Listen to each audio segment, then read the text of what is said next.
நாம் தமிழர் இயக்கத்தின் ஒருங்கிணைப்பாளர் சீமான் அவர்கள் நடிகை விஜயலட்சுமி அவர்களிடம் மன்னிப்பு கேட்க வேண்டும். இதுதான் நீதிமன்றம் இன்று பிறப்பித்திருக்கக்கூடிய அதிரடி உத்தரவு. அதுபோல நடிகை விஜயலட்சுமி அவர்களும் சீமான் அவர்களும் ஒருவரை ஒருவர் புரிந்துதான் உடல் சார்ந்த விடயங்களை பங்கிட்டிருக்கிறார்கள். இப்பொழுது இருவரும் சிறுபிள்ளைத்தனமாக கருத்துக்களை பதிவிடுவதும் அது சார்ந்த விடயங்களை குறித்து பேசிக்கொண்டு இருப்பதும் ஏற்புடையது இல்லை என்று நீதிமன்றம் கண்டித்திருக்கின்றது. அப்படி என்றால் சீமான் அவர்களும் விஜயலட்சுமி அவர்களும் கணவன் மனைவியாக வாழ்ந்திருக்கிறார்கள் என்கின்றதை நீதிமன்றம் ஏற்றுக்கொண்டிருக்கிறது என்பதாகத்தான் நாம் இங்கு பார்க்க வேண்டியதாக இருக்கிறதா? இப்படி பல கேள்விகள் இந்த வழக்கை மையப்படுத்தி இருக்கின்றன. அரசியல் களத்திலே ஒருவர் அரசியல்வாதியாகவும் அரசியல் தலைமை ஏற்றுக்கொண்டு வருகின்ற ஒருவர் தான் சார்ந்த விடயங்களில் மிக தெளிவாக இருக்க வேண்டும். அதுவும் குறிப்பாக நாம் நடக்கக்கூடிய பாதைகள் மற்றவர்களுக்கு பாடமாக படிப்பினையாக இருக்க வேண்டும். சீமான் அவர்கள் பல விடயங்களை குறித்து பேசுகின்றார். பல செய்திகளை எடுத்து வைக்கின்றார். தாய் என்கின்றார், தங்கை என்கின்றார், தம்பி என்கின்றார், முப்பாட்டன் என்கின்றார், உறவு என்கின்றார், உரிமை என்கின்றான், தம்பிமார் என்கின்றார் என்று பல விடயங்களை அவர் உறவு முறையில் சொல்கின்றார். அவைகள் கேட்பதற்கு நமக்கு ஒரு இனிப்பான செய்தியாக இருக்கிறது என்பதை விட ஒரு உறவோடு பயணிக்கக்கூடிய களமாக அவைகள் நமக்கு தென்படுகின்றன. ஆனால் அது செயல் வடிவத்தில் சீமான் அவர்கள் சரியாக கொண்டு செல்கிறாரா என்கின்ற பொழுதுதான் கேள்விகள் எழும்புகின்றன. நடிகை விஜயலட்சுமி அவர்கள் 2011ஆம் ஆண்டு ஒரு வழக்கை பதிவு செய்கின்றார். அந்த வழக்கில் சீமான் அவர்கள் தன்னோடு இருந்து குடும்ப வாழ்க்கையை நடத்திவிட்டு இப்பொழுது தன்னை தெரியாது என்று கூறிவிட்டு வேறொரு பெண்ணை மணமுடித்து கொள்கின்றார். அப்படி மணமுடித்த சீமான் அவர்கள் பொது இடங்களில் என்னை தரைக்குறைவாக விமர்சிக்கின்றார். அதுபோல எனக்கு பாதுகாப்பு இல்லாத ஒரு சூழலும் ஏற்படுகின்றது. எனவே சீமான் அவர்கள் மீது நடவடிக்கை எடுக்க வேண்டும், சீமான் இந்த விடயங்களில் என்னிடம் மன்னிப்பு கோர வேண்டும் என்கின்ற அடிப்படையில் அந்த வழக்கை பதிவு செய்கின்றார் விஜயலட்சுமி அவர்கள். இந்த வழக்கு விசாரணைக்கு எடுத்து கொள்ளப்படுகின்றது.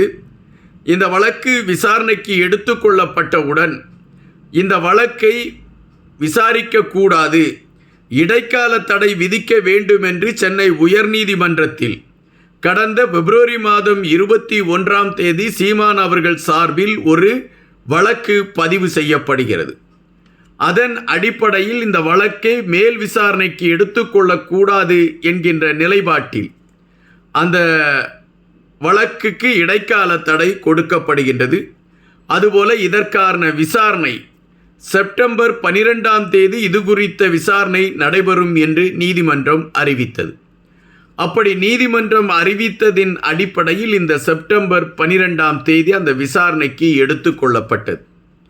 அப்பொழுது விஜயலட்சுமி அவர்களுடைய வழக்கறிஞர்கள் பிரதானமாக எடுத்து வைத்த ஒரு வார்த்தை என்னவென்றால், சீமான் அவர்களும் அவருடைய கட்சியை சார்ந்தவர்களும் எங்களை மிக கேவலமாக பேசுகிறார்கள், அதுபோல மிரட்டுகிறார்கள், எங்களுக்கு பாதுகாப்பு வேண்டும், சீமான் மன்னிப்பு கேட்க வேண்டும் என்கின்ற விடயத்தை மையப்படுத்தி அந்த வழக்கறிஞர்கள் நீதிமன்றத்தில் கருத்துக்களை பதிவிடுகிறார்கள். அப்படி பதிவிட்ட பின்பு நீதிமன்றம் தன்னுடைய அறிவிப்பை அது வெளியிடுகிறது. அதன் அடிப்படையில் அது குறிப்பிட்டிருக்கக்கூடிய கருத்து, சீமான் அவர்களும் விஜயலட்சுமி அவர்களும் ஒருவரை ஒருவர் புரிந்துதான் தங்களுடைய உடல்களை பரிமாறி இருக்கிறார்கள். இப்பொழுது இருவரும் சிறுபிள்ளைத்தனமாக பேசிக்கொண்டு இருப்பது என்பது வருத்தத்திற்கு உரியதாக இருக்கின்றது. அதுபோல நடிகை விஜயலட்சுமி அவர்களை பாலியல் தொழிலாளி என்கின்ற கருத்தாக சீமான் அவர்கள் பேசியது ஏற்புடையதாக இல்லை என்பதை இந்த நீதிமன்றம் கருதுகிறது. எனவே சீமான் அவர்கள் நடிகை விஜயலட்சுமி அவர்களிடம் மன்னிப்பு கேட்க வேண்டும். அதுபோல நடிகை விஜயலட்சுமி அவர்களிடம் சீமானிடம் மன்னிப்பு கேட்க வேண்டும். சீமான் அவர்கள் இதற்கான பிரமாண பத்திரத்தை நீதிமன்றத்தில் தாக்கல் செய்தால் அதன் பின்புதான் நீதிமன்றம் அவருக்கு இந்த வழக்கிற்கு இடைக்கால தடை கொடுக்க வேண்டுமா வேண்டாமா என்பதை முடிவு செய்யும். எனவே சீமான் அவர்கள் மன்னிப்பு கேட்க வேண்டும். அதுபோல விஜயலட்சுமியின் பாதுகாப்புக்கு உறுதி செய்ய வேண்டும் என்கின்ற கருத்துகளோடு இந்த தீர்ப்பை நீதிமன்றம் எடுத்து வைத்திருக்கிறது. அதன் அடிப்படையை வைத்து பார்க்கின்ற பொழுது செப்டம்பர் 24 இந்த வழக்கு மீண்டும் எடுத்துக்கொள்ளப்படுகின்றது. அப்படி என்றால் செப்டம்பர் 24க்குள் சீமான் அவர்கள் விஜயலட்சுமி அவர்களிடம் மன்னிப்பு கேட்பார் என்பதுதான் பெரும்பாலானவர்கள் எடுத்து வைக்கக்கூடிய ஒரு கருத்தாக இருக்கின்றன. சீமான் அவர்களுடைய அரசியல் களத்திலே மிகவும் பெரிய சிக்கலாக மாறியிருந்த விடயம் நடிகை விஜயலட்சுமி அவர்களுடைய பிரச்சனை தான். நடிகை விஜயலட்சுமி அவர்கள் பிரச்சனையை கிளப்புகிறார் என்கின்ற பொழுது சீமான் அவர்கள் தவறு செய்திருக்கிறார் என்கின்ற விடயத்திற்கு காணொலிகள் ஆதாரமாக இருக்கின்றது. விஜயலட்சுமி அவர்களோடு சீமான் அவர்கள் இணைந்து தங்கிய பொழுது பொண்டாட்டி என்று அழைத்த அந்த காணொலிகள் இன்றும் வலையொலிகளில் இருக்கின்றன. அந்த பிரச்சனையை சீமான் அவர்கள் அப்பொழுதே பேசி முடிவு செய்திருக்க வேண்டும். நடிகை விஜயலட்சுமி அவர்கள் ஒரு பிரச்சனையாக இதை கொண்டு வந்த பொழுது சீமான் அவர்கள் முளையிலே இதை கிள்ளி எறிந்திருக்க வேண்டும். ஆனால் தனக்கு கட்சி இருக்கிறது, தன்னை சார்ந்து நிறைய தோழர்கள் இருக்கிறார்கள், எனவே விஜயலட்சுமி நமக்கு எதிராக என்ன செய்து விடுவார் என்கின்ற நிலைப்பாட்டில் நீதிமன்றத்தில் அவர் கொடுத்திருக்கக்கூடிய வழக்குகளை முறியடித்து விடுவதற்கு நம்மிடம் நிறைய சட்டத்தரணிகள் இருக்கிறார்கள், அவர்கள் பார்த்து கொள்வார்கள் என்கின்ற நம்பிக்கையில் சீமான் அவர்கள் தொடர்ச்சியாக விஜயலட்சுமிக்கு எதிர்ப்புகளையே பதிவு செய்திருந்தார். ஆனால் இப்பொழுது நீதிமன்றம் ஒரு மாற்று அதிரடியை அறிவித்து விட்டது.